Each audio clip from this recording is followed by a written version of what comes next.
мэнд хүргээ ирэх үзэгчтэй болгоны цаг нэвтрүүлэг бүтээлч болгончууд булангаа үзэгч танд өргөн барьж байна. Бүтээлч болгончууд нэвтрүүлгийн маань энэ удаагийн дугаарт Баянда шаархан компани захирал Хавагдарч ах маань өргөдөн оролцож байна. Орой мэнд хүргээ. Тэгэхээр хоёулаа өнөөдөр ярилцлагынхаа эхэнд Баянда шаархан компани хизээнээс эхэлж үүсгэн байгуулагдаж одоо ямар чиглэлээр үйл ажиллагаагаа явуулж байгааг танилцуулгаар эхлэе. Баянда шаархан компани маань 2006 онд байгуулагдсан. За 2006 онд бөөний худалдааны чиглэлээр үйл ажиллагаа явуулж байгаад 11 оноос бид компани өргөжүүлээд махны хөргөртэй агуулгыг ашиглалтанд 12 онд ашиглалтанд оруулсан. За үндсэндээ Баянда компани бол мал аж ахуй бөөний худалдаа, хүнсний бөөний худалдааны чиглэлээр үйл ажиллагаа явуулдаг юм компани байгаа. 2011 онд ашиглалтанд орсон. Нийт одоо зойрны талбай бол доторх талбай нь 300 м квадрат байж байгаа. За зойрны ерөнхий хүчин чадлыг бол бид нэг 200 тонноор бол анх хийсэн. За өнөөдрийн хувьд бол бид нэг 120 тонны өргөртэй зойрыг ашиглаж хийж байгаа. За эндээс бол бид яг энэ болгон аймгийнхын төвийн иргэдийг одоо хямд үнэтэй махаар хангах.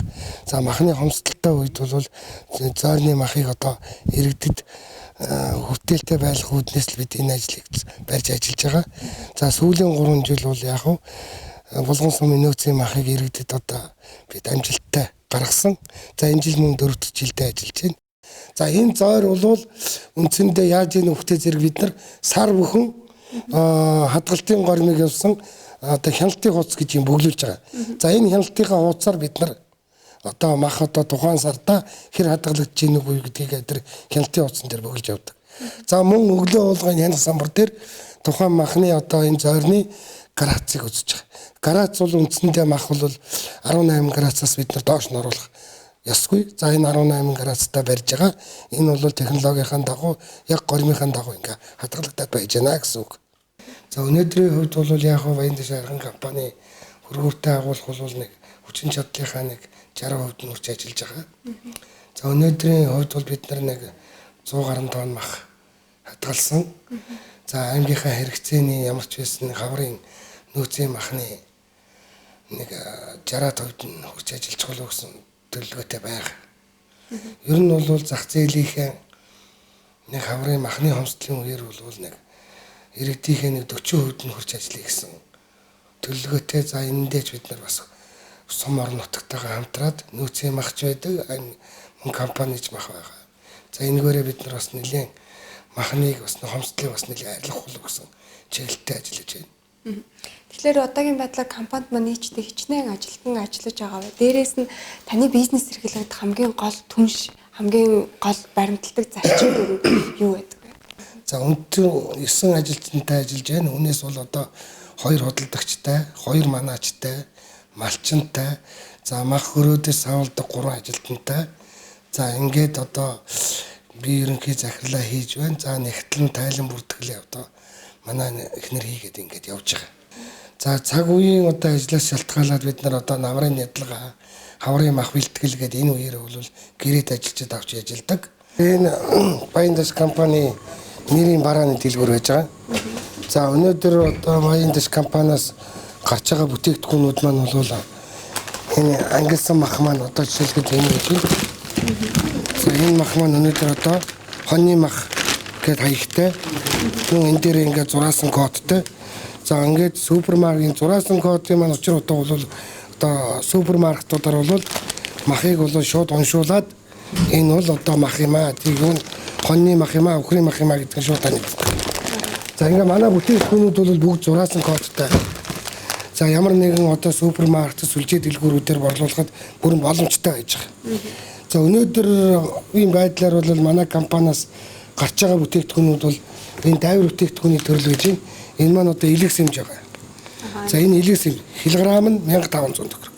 За энийг авснараа манай хөдөлмөрс иргэд маань яг өгөх зэрэг энэ бол одоо хэдэн ч орооны хоол хийж болохоор энэ өөрөө бас илчлэг сайн чанарын хоол болж байна гэж манай хэрэглэгчид их сайн байна гэж үзээд байгаа. За мөн дайвар бүтээгдэхүүн гэдэг маань дотор махыг машинд татаад килограммаар хийж уутал савлаад ингээд бас худалдаанд гаргаж байгаа. За энэ маань бол мөн одоо хэрэглэгчдэд бас нэлээд сайн таашаалтай байгаа. Ямар үнээр? Энэ бол өнөөдөр килограмм нь 1500 төгрөгийн үнэтэй байна. За энэ үхрийн хил байж байна. За үхрийн хилийг бид бас цэвэрлээд за мөн одоо бохир эсгүүдийг аваад үндсэн хилээр нь одоо зарж байгаа. За энэ хил бол бид одоо дэлгүүрүүдээр бас борлуулдаг. Энэ маань килограмм 6000 төгрөгийн үнэтэй байна. За энэ гахаа махан сангамсаал гэж байж байгаа. За манайх бас өөрөө туслагчдад бол гахаа үржүүлдэг. За энэ гахаагаа бид нар бас өөрсдөө компанид нэдлгаанд оруулаад ингээд 1 кг-аас авалсан гахаа махан сангамсаал. За энэ сангамсаал бол өнөөдрийн байдлаар Улаанбаатарт 3 сүлжээ дэлгүүрээр зарагдаж байгаа. За Улаанбаатарт Good Price гэдэг одоо нэлээд үнэтэй зарагддаг Америк бараа зардаг дэлгүүрт манайх бүтээгдэхүүнээ оруулсан. За Good Price-ийн 4 дэлгүүр сүлжээ дэлгүүрээр орцсон байна. За мөн Замбала дэлгүүрт байж гэн Улаанбаатарт Сарнах гэдэг бас одоо 3 сүлжээ дэлгүүрээр бас орцсон байж байгаа. За дээр нь манайх энэ үхрийнхээ махыг одоо нурууны махыг одоо зүсэж ангилаад стейкний мах хэлбэрээр Улаанбаатар хотод одоо Good Price-ийн одоо Калифорни ресторанд одоо бас нийлүүлдэг. Мөн их Монгол ресторанд нийлүүлж байгаа. За энэ бол Улаанбаатараас савуулсан бүтээгдэхүүн хараахан өнөөдөр гарч амжаагүй. За мөн гахаа махан гуляаш байж байгаа. За энэ гахаа махнаас гарсан өөхтэй алаг энэ махыг жижиглээд мөн гуляаш хэлбэрээр гаргаж байгаа. Гуляашны махаар энэ гахаа мах. За энэ үхрийн зүрх байж байна. За энэ зүрхийг бас бид нар одоо таллаад мөн одоо угаад цэвэрлээд яг одоо энийг бол ерөөсө бусад хэсгээс нь ялгаад яг зүрхээр нь зарж байгаа. За энэ зүрхний килограмм нь бол өнөөдөр манайд 3000 төгрөгийн үнэтэй байна. Бид айл болохоор энэ давир бүтээгдэхүүний үнийг бол ерөөсөө л хэрэглэгчдийн таашаалд нийцсэн хямд үнэтэй за мөн одоо килограммын багтаамжт нь одоо тохируулсан энэ саналаар явж байгаа. За мөн одоо бас энийг бас үзүүлэх гээд аваад ирсэн. Энэ өнөөдөр бол нэг ховор одоо бас хэрэглэгчид үнэхээр одоо таашаагдсан нэг бүтээгдэхүүн байгаа. За эднийгээ бол хадгалахдаа бид нар ингэж бөөрнгөж хадгалж байгаа. За энэ ингэж хадгалах маань үндсэндээ бол хадгалтынхаа горимчтэр удаан нөхцөлд хадгалж байгаа барилаач гэсэн бас алдахгүй юм сайн талтай. За эднийг бол бид нар одоо хөрөөнд оруулж жижиглээд мөн одоо ийм мөнгөлөг уутантай хийгээд за одоо 900 г-аар савлаад үхрийн цагаан гүзээ. За энэ яагаад одоо их хэрэгцээтэй байна вэ гэхээр зэрэг одоо саагрын өвчтөе улсуудад энэ гүзээний одоо доторх амин дэмүүд нь маш их одоо хүний биед их сайн нөлөө үзүүлж байна гэж одоо их сайшаагдж байгаа. За нөгөө тэгүр одоо энийг бас гүзээний салаат хийх ресторанууд олон захиалга ирдэг. Хараахан бас манайхан одоо энийг гаргаагүй байж байгаа.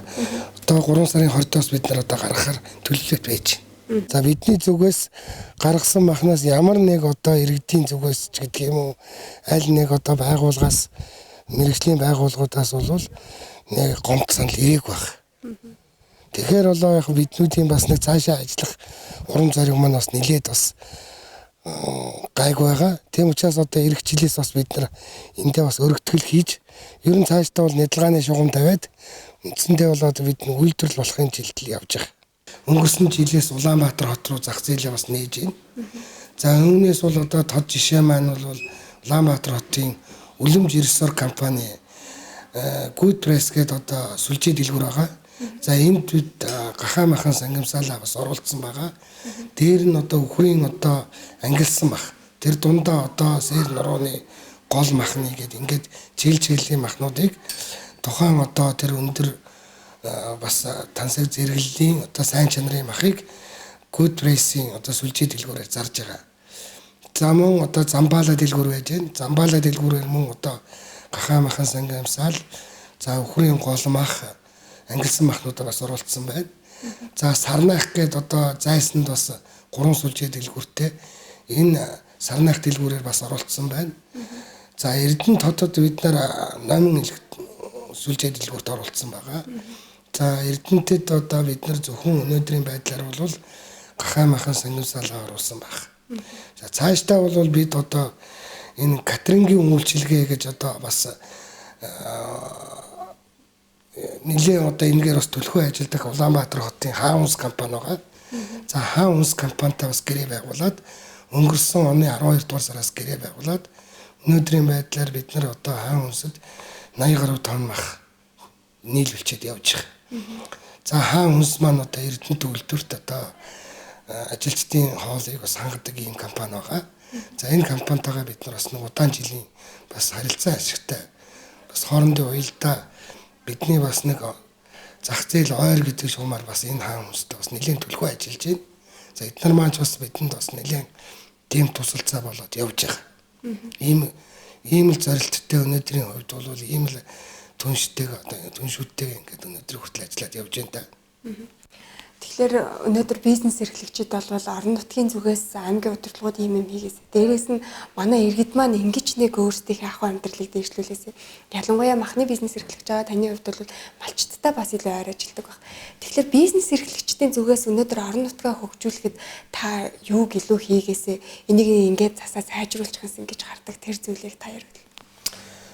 За бизнес эрхэлж байгаа хүнд бол нэлээд олон бэрхшээлүүд байдаг. Тэгэхдээ энэ олон бэрхшээлийг одоо бид тоочод яахан ер нь бол одоо илүү бэрхшээлийн заад бэрхшээлийг бол бид өөрсдөө өөрсдөө л үүрээд гараа. Компани захирал өнөөдөр шавар зураал зогсож байна, манаач болоод байж байна, жолооч болоод байж байна, гөрүүш хийгээд явж байна. За энэ бүх ажлыг өнөөдөр одоо бас зэгцлээд бас нэг ажилтаа орлоготой бас нэг залуучуудыг бас ажилд бас нэг аваад ингээд явуулсан гэсэн бодол надад маш их байдаг. Гэхдээ манай аймгийн одоо бас нэг онцлог тал байна. Ялангуяа Эрдэнэ хоттой ойрхон учраас манай зах зээл тийшээ нэлээд их хэмжээгээр алдагдаж байна. Тэгэхээр бид бол одоо өнөөдрийн зах зээлийг хамгаалах тал дээр бас тодорхой төр засгаас бас анхаарах хэрэгтэй юмуд бол байна. Гэхдээ саяхан одоо аймгийн засаг даргын захирамж гарч булган нутгаас худалдаа авалт хийгдсэн захирамж тусаа. Энэ бол маш их таалагдж. За энэ бол одоо манай залуучууд манай ялангуяа энэ бизнес эрхэлж байгаа улсууд бол энийг маш их хүндэтгэлтэй хүлээж авсан. Дээр нь бид одоо малчттай бас их ойр дотн ажилдгийн хувьд ер нь бол бид одоо удаан хугацаагаар түншийн холбоотой ажиллаж байгаа сум бол одоо тишиг сум байна. За тишиг сум бол нэлээд аслагдсан байгаль цаг уурын хөвдөж хүнд. Гэхдээ манай одоо бод малын үндсэн одоо суурь нь бол одоо тишиг сум байна. За эндээсээ бол одоо бид нар хавар эрт одоо малаа бэлтгэлийн амдын жингээр навж байгаа. За энэ агентуудаараа дамжуулж авахтаа бас цагаан сар болох гээд. За одоо шинэ жил болох гээд байна ч гэдэг юм уу. За мөн одоо хүүхдийн сургалтын төлбөр нэгдээд байна. Бид айлгуулах мөнгөө зарим үед удчилж өгч идэг. Гэхдээ мөнгө хязгаартай учраас бид бас тэр болгон бас өгч амжихгүй л байдаг. Ер нь аймаг орон нутаг бол намайг манай компани дэмжсэн, жижиг дунд үйлдвэрийн зээлээр дэмжсэн, сум хөгжүүлэх сангийн зээлээр дэмжсэн. За өнөөдрийн байдлаар бол одоо бид сум хөгжүүлэх сангийнхаа зээлийг 100% одоо төлөвлөсөн. За аймагаас олгосон жижиг дунд үйлдвэрийн зээлийг мөн 100% одоо төлөвлөсөн. За ингэж явж байгаа. За мөн одоо хөгжлийн яамнаас зарласан одоо жижиг дунд үйлдвэрийн төсөлд манайх шалгарч үндсэндээ манайх тэндээс бол бас нэг 200 сая төгрөгийн баггүй хүүтэй зээл авсан. За өнөөдөр бас төлөвлөдөд явж байгаа. За төр засгийн хувьд тэр аймаг орон нутгийн хувьд тэр бидний дэмжиж байна. Бидэнд нэг л бэрхшээл байна. Энэ маань юу гэхээр зэрэг манай аймаг орон нутгийн зах зээл маань үндсэндээ бага байна. Тэгээ бид одоо зах зээл дээрээ бас нэг өөрийнхөө бүтээгдэхүүнүүдийг гаргаад ингээд явж байдаг. Гэтэл одоо зарим одоо иргэд маань бол Эрдэнэ татгаас очиж одоо хүнсийг бэлдээд байна. Тэгэхээр энийг л одоо бид бас ямар арга хэмжээ бас зохицуулт хийдэг юм байна. Бид одоо Эрдэнэтийн үнээс одоо зарим газар бол бага үнээр тавьж байгаа шүү дээ. Тэгэхээр энийг одоо бас сурталчилна гэдэг юм уу, бас таниулна гэдэг юм уу, энэ тал дээр бас хамтраад бас юм хийх нь бас одоо өнөөдөр бас болцсон байна гэж би санаа зовж явдаг. Тэгэхээр өнөөдрийн бүтээлч болгоомжууд нэвтрүүлэг маань бас аймгийн засаг даргын гаргасан захирамжтай холбоотой байгаа. Энэ маань яагаад холбоотой вэ гэхлээр орон нутгаасаа ажиллах хүч авъя, төрийн байгууллагууд маань иргэд маань ч гэсэндээ орон нутгаасаа бас худалдаа авалтаа хийдэг байя. Тэрнийхээ дагуу өнөөдөр булганд бусад аймагуудад байхгүй, бусад сумдад байхгүй ийм бүтээлч иргэд байна гэдгийг бас сурталчлан таниулах зорилготой байгаа. Тэгэхээр таны бас ярианаас сая дурдагдлаа. Өнөөдөр та бас сум хөгжүүлэх сангаас, аймгаас, яамнаас гээд олон зээлийг авч илтээ. Тэгэхээр зээлийн ингээд төлсөн тэрнийхээ дагуу ингээд хүн хүрээд ирэхэд үзэх, харуулах, бахархах, ярих юмтай сууж байгаа нь бас танд талархав штэ. Тэгэхээр та зээлийн бодлогын талаар бас ингээд посод иргэдтэй бас танилцуулаач. Яагаад гэх юм бол өнөөдөр баг хувийн хүүтэй жижиг зээл хаад тэрийгээ юм болгож чадахгүй. Орон даяар олон хүмүүс тэднэрт хандаад та хэдв гэлвэл. Ер нь бол зээл бол аль болох хүү багтай зээл үжиж л бизнесээ дэмжин штэ. Тэгэхээр энэ хүү багтай зээлийг одоо иргэд маань бизнес эрхлэгчид маань бас авахд үнэхээр шалгуур өндөр байна. Өнгөрсөн жилийн хөгжлийн яамнаас зарласан хөнгөлтэй зээлэнд бол манай Булган аймгаас 5 компани оролцсон байж байгаа. Үндсэндээ 5 компани маань бол хөгжлийн яамнаас энэ 5 компани зээл олгоё гэж гараад ирсэн. Банк үндсэндээ бидний чинь 3 сар шалгасан. 3 сар шалгасны эцэнд ерөөсөө нэг л компани төгссөн. За энэ компани бол Баяндааш компани. Бусад компаниуд маань авч чадав. За энэ дээр зүгээр би авлаа гэж байгаа юм биш. Үнэхээр шалгуур өндөр байна. Үндсэндээ одоо нэг тодорхой хэмжээний зээл авахд тэрний одоо үндсэн зээлийнх нь одоо хэдэн хувьч байдгийг маш их өндөр шалгуур тавьж байна. Жишээлбэл үндсэн хөрөнгийн баталгаа юутай юм. За хөрөнгө мөнгөний одоо санхүүжилт нь ямар юм. За танаа одоо борлуулалтын хуваар нь ямар юм гэдэг ингээд маш их байж. Тэгэхээр ерөөсөө бидэнд одоо олдож байгаа энэ бага хувийн хувьтай зээл бол энэ одоо бизнес эрхэлж байгаа улсуудтай бол маш их том түлхэж болж байгаа. Энийг л болж үл бид авах ёстой. Авчээж ил хүн одоо бизнес урагшлна. Тэгэхээр энэ зээлийг одоо аймаг орон нутаг болж ил өгвөл одоо бизнес эрхэлж байгаа, бизнесийн гараагаа эхлэх гэж байгаа энэ хүмүүст одоо бас олох гэн зөв юм аа. Тэгтээ олох гэд бас гэж байна. Ер нь гарааны бизнесийгч бай, бизнесээ эрхлээд явж байгаа ч хүн бай. Ер нь бол тодорхой тооцоотой, тодорхой судалгаатай ийм хэмжээнд хүрч иж би ингэж ажилланаа. Цаашид бид нар ингэж одоо энэ хоёрын дагуу төлнө гэсэн ийм өөрийн одоо ерөнхий бас нэг төлөвлөгөө төсөлтэй явж явах хэрэгтэй юм. Тэгвэл ер нь бол бидний хувьд бол бас нэлийн хүндрэл тохиолчлоо шүү дээ. 16 оны дунд үеэс 17 он үндсэндээ хямраад эхэлчихлээ. Бидний одоо борлуулалтын хэмжээ маань багасаад ирлээ. Тэгэхээр нөгөө банк маань одоо зээл хүсэгчдийг бас өндөр шалгуур тавьчих. Нөгөө жижиг дунд үйлдвэрч бай, сангаасч бай, сумгжуу сангаасч бай нөгөө зээл нь бас одоо орж ирэх нь бас ховор болчиход. Тэгэхээр энийг л одоо зээлийн нэлээд сайн тавьж өгчил энэ хямралаас хамтдаа гарахгүй л бол бид яг эндэл байх гэдэг юм. Тийм ч учраас өнөөдөр Баяндааш зээл авцсан гэдээ би зүгээр суухгүй аль болохоор энэ орон нутгийнхаа худалдааг дэмжиж энэ худалдагчид маань одоо бидэнтэйгээ хамтарч л одоо байхгүй бол энэ цаашдаа бид нар орчин татханд хүнд штэ. Тэгэхээр л ер нь цаашдаа бид хаанаа бодолцож ер нь бас энэ аймаг орон нутагта тодорхой юм хийж байгаа хүмүүс ингэ дэмжиж байна. Гэтэл иргэд маань бас зарим худалдаа авалтаа өөр газраас хийгээд байгаа. Энэ нөхцөлийг л бид сайжруулах хэрэгтэй байна.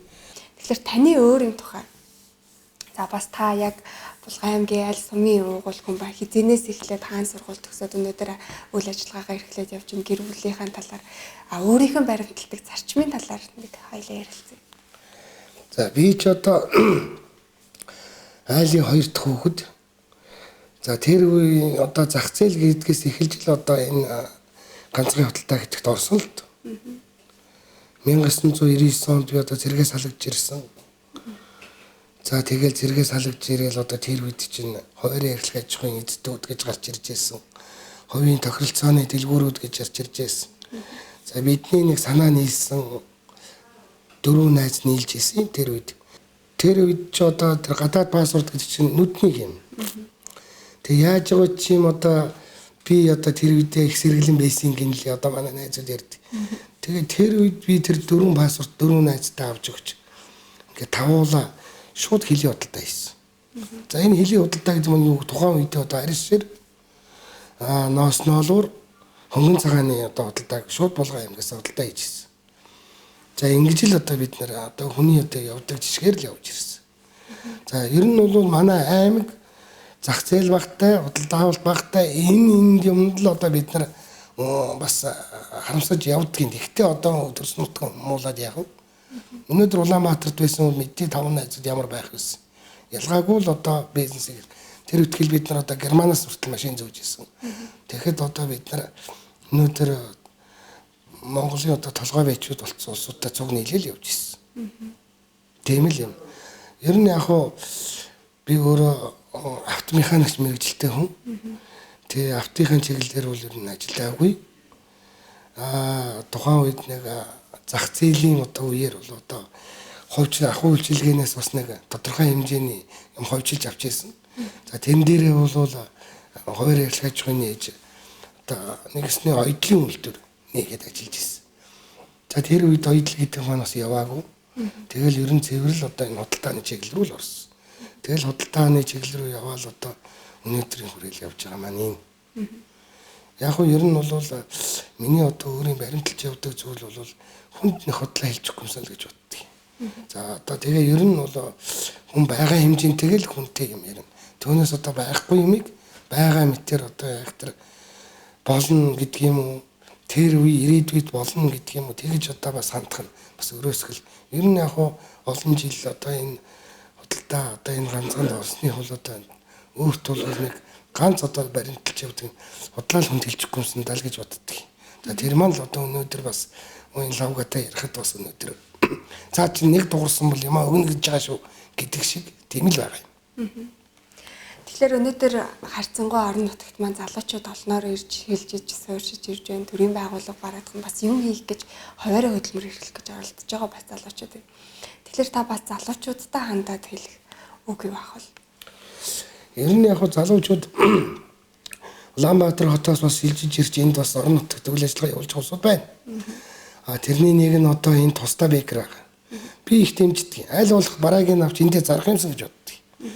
За одоо сүүлийн үед манад орж ирж миний л одоо энэ дэлгүүрт орж ирж одоо гадны улсууд юмаа одоо өгнөхөр би ерөөсөө автдаг. Эндээс нэг ундрахын талах ч юм уу тусдаа бэкерийн боо ороод ирвэл би аль болохоор л авах юмсан гэж боддог. Ер нь ийм сэтгэлтэй улсууд ийм бизнесмен маш олон байгаа манай аймагт. Тэгэхээр энэ улсууд маань бол энэтэй ингээд тодалдаагаа хийгээд ер нь одоо энэ булганаараа биш. Эндээ юм хийгээд гадагшаа одоо юм гарах юм бол бүрэн болцоотой байна штэ. Ер нь бол ингэж явах нь бол зөв гэж боддгийг. Жагаа одоо залуучууд байх юм бол би өөрийнхөө одоо мэддэг чаддаг хүнээсээ бол би туслах бэлэн байх. За баярлалаа. Тэгэхээр өнөөдөр бол бүтээлч боломжууд нэвтрүүлгийн маань урилгыг хүлээж аваад бид нартай бас сэтгэлдээ харамгүй хуваалцаж сайхан ярилцсан танд баярлалаа. Тэгэхээр өнөөдрийн маань нэвтрүүлгийн төгсгөлд би танаас асуугаагүй яж болох. Та бас ярих юмсан гэсэн тэр зүйлээр хоёлаа яриагаа өндөрлөе. За ер нь ч одоо бүхэл одоо бодож ирсэн юм л хэлчлээ л дээ. Тэгэхээр ер нь манай булганчууд бол анхдагч алдартны өлгийн нутаг гэж манай булган нутгийг хизээнээсээ одоо гадны хүмүүс одоо ярьдаг. Тэгэхээр манай булганчууд бол юмыг одоо санаас сэтэж хийхдээ бол хинээс ч дутхгүй юм. За үүн дээр манай залуучууд ялангуяа энэ дээр бас хошуужлж ажиллавал их зүгээр байгаа. Зарим залуучууд бас яг жаахан залхуу юм уу? Энийг одоо бас энээсээ бас одоо туйширч болохгүй. Ер нь альва ажилд одоо шантрахгүй. Хөдөлмөрсөн хүн л одоо амьдралын сайжрна штэ. Тэгэхээр ер нь одоо манай булган аймаг маань одоо дараа жилд энэ том ойгоо хийх гэж байгаа. Энд бас бид нар одоо бизнес эрхлэгчид бас энд бас бодлоготой бас ажиллаж байгаа гэж бодож байгаа. Тэгэхээр энэ дээр бас залуучууд энэ бизнесмэнүүд тэр одоо ойдоо аймгийнхаа одоо тэр том ойд өөрийнхөө үр бүтээл өөрийнхөө бизнесээр ямар бэлэг барих юм бэ? Тэр үед ямар байх вэ гэдгийг одооноос бас та бүхэн бодож ажиллаарай л гэж хүсье та. За баярлалаа. Танд болон таны хамт олонд таны гэр бүл татж байгаа л өрөөлөхөө хүсье. За баярлалаа. Эрхэм үзэгчдээ булганы цаг нэвтрүүлгийн маань энэ удаагийн дугаар энд хүрээд өндөрлөж байна. Лавга гараг бүрийн 18 цаг 30 минутаас иргэн уулзцгаая.